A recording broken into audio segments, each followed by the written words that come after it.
Good morning, students. Today let me discuss the fourth important element, that is so called as classification of business activities. So here you are going to study the differences between business, profession as well as the employment. Okay, so let me discuss each and every element one by one. One is meaning. What is actually mean by the business? As we all know that the business means it is an activity which is engaged in producing and selling of goods and services. That is so called as business is all about. And as far as the profession is concerned, what is profession? It is an occupation which requires skill and provides services for professional fee. It is an occupation in the sense it is something like a job which requires some sort of talent, which requires some sort of skill. With the help of that, we are going to provide effective and efficient services. And by providing that kind of a services, we are going to charge professional fee. That is what we mean as the profession is all about. That is about the profession. What is an employment? Employment is something like a job where the work is done for the remuneration. Here what I am going to do, I am going to engage myself in an opportunity of job where the work profile is going to be assigned to me, and just by performing that kind of a work I am going to earn the remuneration. That is what we mean as an employment. So this is about the meaning of business, meaning of profession and meaning of employment. And second thing is that mode of establishment. How are you going to establish the business, profession as well as the employment? As far as the mode of employment is concerned, entrepreneur's decision and other legal formalities. So as to start up a business, who is going to take a decision? The decision will take by an employer or will take by an owner. What he is going to do? He is going to follow some sort of a formalities and likely he is going to start up some business. This is how they are going to start a business. And second thing is that how are you going to start the profession?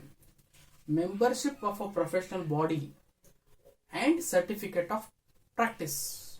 If I want to be called as a professional, what I have to do? I have to become a member. I have to obtain a membership number from whom there is a one professional body.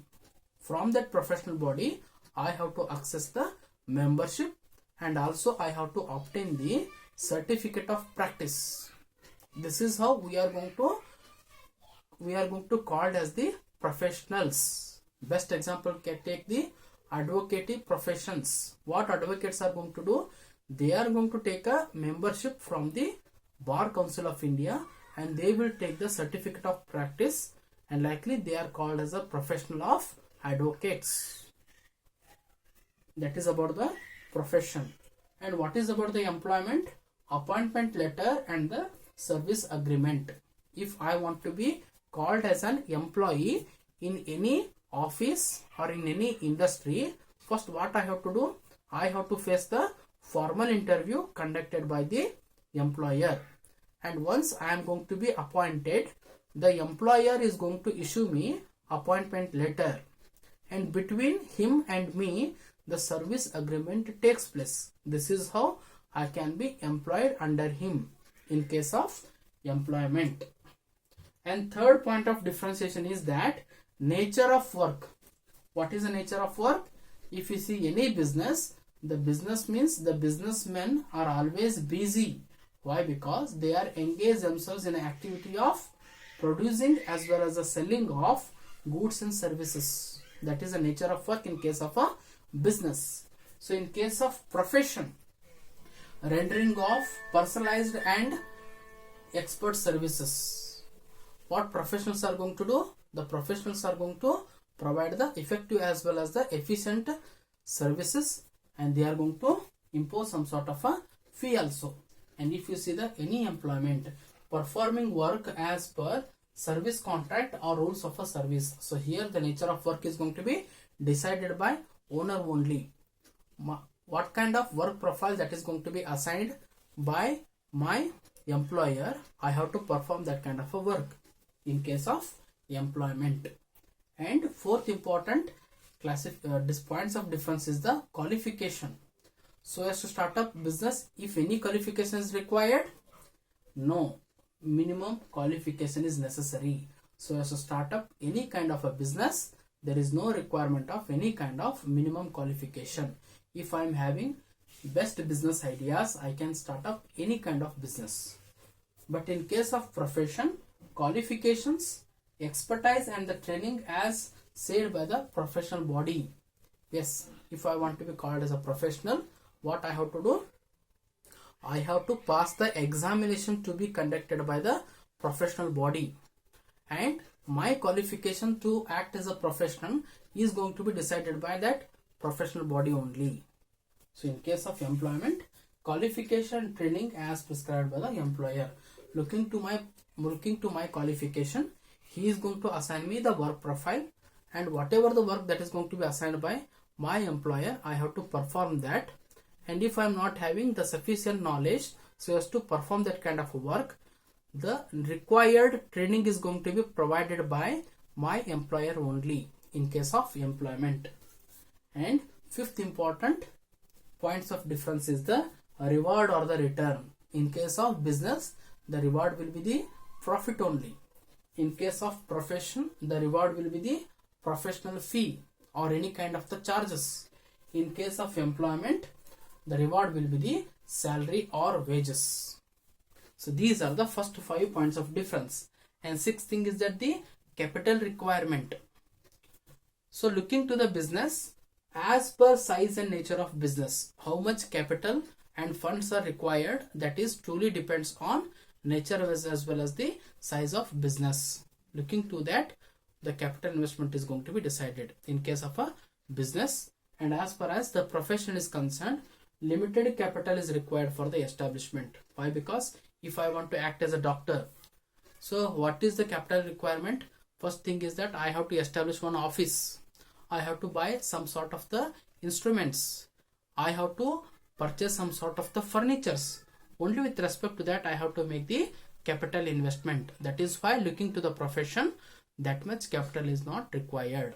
And as far as employment is concerned, no capital is required. Why? Because each and every capital investments are going to be made by my owner only.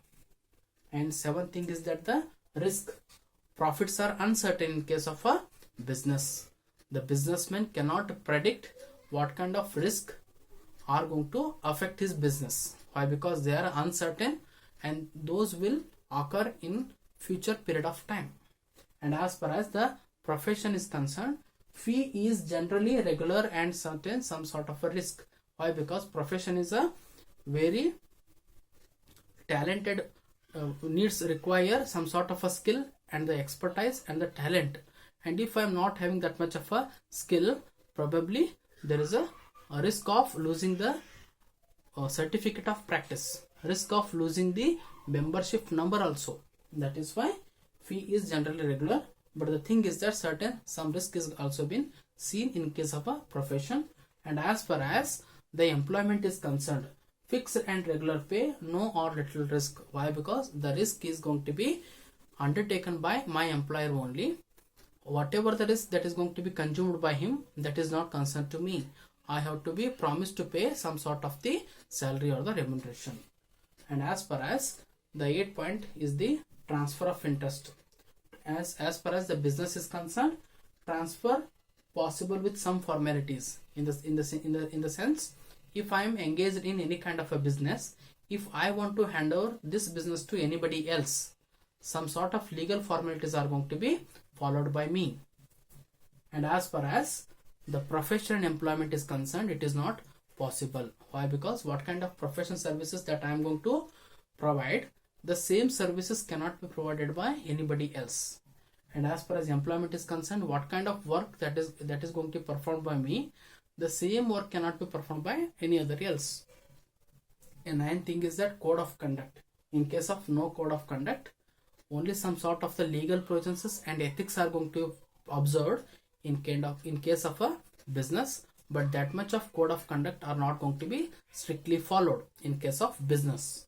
And as far as the profession is concerned, yes, professional code of conduct is going to be decided by the professional body. Whatever the code of conduct they have suggested me, I have to must and follow all those professional code of conduct. And as far as the employment is concerned, actually the professional code the code of conduct is the my behaviors and my attitudes under whom I am working. That is why that can be the code of conduct in case of the employment. And last thing is the examples. As far as the business, example for the business is concerned, establishing any kind of a shop or working in any kind of a factory can be best example for the business. And as far as the example for the profession can be advocacy services or the legal services or medical services or CAs, chartered accountants and company secretaries can be best example for the professionals. And as far as the employment is concerned, if I get an employment opportunity in working banks, in working insurance companies, in working any kind of the government departments, that can be best example for the employment. So these are the points of differences between the business, profession as well as the employment. So please go through the slide. With this I am going to conclude my discussion on the differentiation between the business, profession and employment. Okay, thank you.